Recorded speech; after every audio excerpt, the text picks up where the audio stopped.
Hello மக்களே, இன்றைக்கி நம்ம ப்ரொக்கோலி உருளைக்கிழங்கு பட்டாணி மசாலா எப்படி செய்யலான்னு பார்க்கலாம் வாங்க. அதுக்கு ஃபஸ்ட்டு தேவையான பொருட்கள் 2 வெங்காயம், 2 தக்காளி, 3 பச்சை மிளகாய், கருவேப்பிலை, உருளைக்கிழங்கு, இஞ்சி பூண்டு பேஸ்ட்டு, உப்பு, மிளகாய்த்தூள், மஞ்சள்தூள், கடுகு, உளுத்தம்பருப்பு, எண்ணெய், ப்ரொக்கோலி மற்றும் பச்சை பட்டாணி. இப்போ பார்த்தீங்கன்னா ஃபஸ்ட்டு நம்ம ப்ரொக்கோலியை நல்லா சுட தண்ணியில் போட்டு எடுத்துக்கணும். அதுக்காக ஃபஸ்ட்டு அடுப்பை ஆன் பண்ணிக்கலாம்.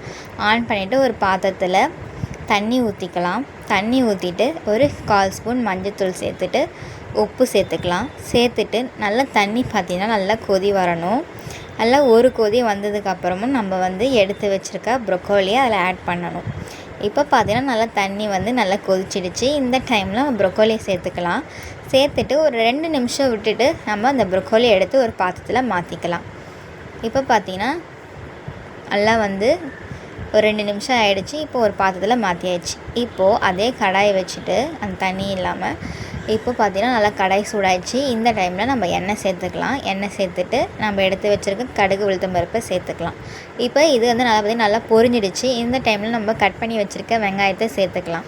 கருவேப்பிலையும் சேர்த்துக்கலாம். இப்போ பார்த்திங்கன்னா 3 பச்சை மிளகாவும் சேர்த்துட்டு நல்லா வதக்குங்க.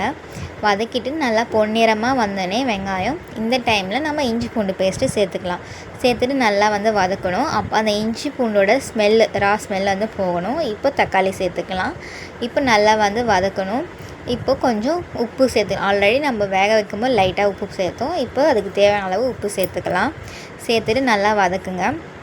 இப்போ மூடி போட்டு வச்சுட்டு ஒரு 3 நிமிஷம் நல்லா விடுங்க. நல்லா ஜூஸ் போல் ஆகிடும் தக்காளி. இப்போ பார்த்திங்கன்னா நல்லா ஜூஸ் போல் ஆகிடுச்சா. இப்போ இந்த டைமில் நம்ம மஞ்சள்தூள் சேர்த்துக்கலாம். 1/4 ஸ்பூன் மஞ்சள்தூள் சேர்த்துட்டு மிளகாய்த்தூள் 1 ஸ்பூன் சேர்த்தா போதும். ஏன்னா நம்ம ஆல்ரெடி பச்சை மிளகாய் சேர்த்துருக்கோம். அதனால் காரத்துக்கு ஏற்ற போல் மிளகாய்த்தூள் சேர்த்துக்கலாம். இப்போ பார்த்திங்கன்னா நம்ம கட் பண்ணி வச்சுருக்க உருளைக்கிழங்கு சேர்த்துக்கலாம். அதே மாதிரி பச்சை பட்டாணி சேர்த்துட்டு 1 கப் வாட்டர் ஆட் பண்ணிக்கோங்க. தண்ணி சேர்த்துட்டு அப்படியே மூடி போட்டு ஒரு 10 நிமிஷம் நல்லா வேகணும். அதனால் 10 நிமிஷம் நல்லா விடுங்க. இப்போ பார்த்திங்கன்னா நல்லா வெந்துடுச்சு. இந்த டைமில் ப்ரொக்கோலியை சேர்த்துக்கலாம். ப்ரொக்கோலியை சேர்த்துட்டு நல்லா கலந்து விட்டுட்டு 1 கப்பு தண்ணி சேர்த்துக்கலாம். சேர்த்துட்டு நல்லா மூடி போட்டு ஒரு 10லேருந்து 15 நிமிஷம் ஆகும் நல்லா வேகிறதுக்கு. இப்போ மூடி போட்டு நல்லா வேக வைங்க. இப்போ இது வெந்தோடனே பார்த்திங்கன்னா இந்த ப்ரொக்கோலி ஃபஸ்ட்டு நம்ம ஆட் பண்ணும்போது எப்படி இருந்துச்சு, இப்போ எப்படி இருக்குதுன்னு பாருங்கள். நல்லா வெந்துடுச்சு. நல்லா சுருங்கி போயிருக்கு அந்த ப்ரொக்கோலி இப்போ இந்த டைமில் அடுப்பை ஆஃப் பண்ணிடலாம். இப்போ பாருங்கள், பார்க்கும்போதே எப்படி இருக்குன்ட்டு நல்லா கலர்ஃபுல்லாக சாப்பிடணும் போல் இருக்குது பார்க்கும்போதே.